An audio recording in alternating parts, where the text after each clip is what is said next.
Hey everyone, you got to check this article out. It came out a couple of days ago. Headline reads, Pope makes cover of Rolling Stone magazine. All right, there you have them right there on the cover.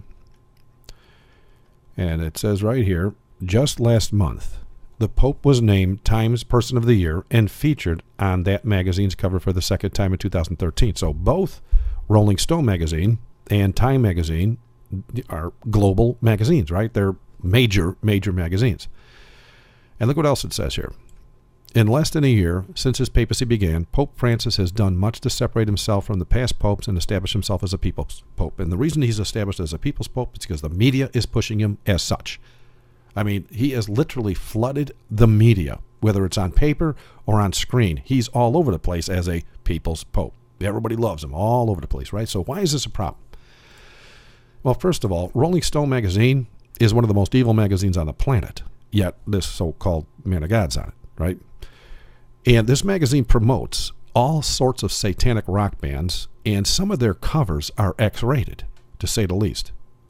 And worse yet, in America, where this magazine is published, Christians are hated for the most part. I mean, laws are being passed that go directly against our faith, and not only our faith, but the faith of the forefathers of this nation. Yet, this Pope, who claims to be a Christian like the rest of us, is loved by everybody, so much so that a satanic rock magazine posts his picture with pride.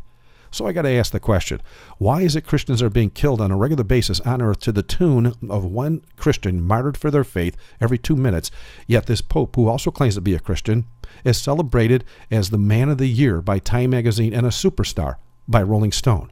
I mean, since he claims to be a Christian like the rest of us, why isn't he hated right along with the rest of us? Well, it has to do with prophecy. Revelation 13:3. Right here. It says, and I saw one of his heads as it were wounded to death, and his deadly wound was healed, and all the world wondered after this beast, right? Check out where that word is. And. The wound is healed first, and then all the world wonders after it, right? We all know about the wound. If you go to the, where is it here? Let me get this back up.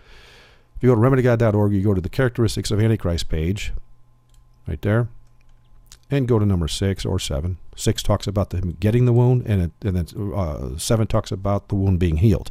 The wound started being healed in 1929, as we all know, about Mussolini and Gaspari and the Lateran Palace signing the pact that allowed the Vatican to become a state and church once again. So that's more or less, history. This is fact. And so since Revelation 13:3 says what it says, and says that, that it's the deadly wound was healed and then all the world wonders after the beast, I mean, it's pretty plain.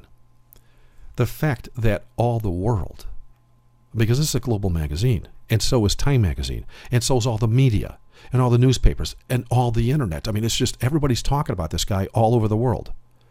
So what does this mean? Well, it's just common sense. The fact that all the world is right now wondering after this Pope, as if he's a superstar or something, confirms the wound is healed. So that being said, we have precious little time left to proclaim the loud cry.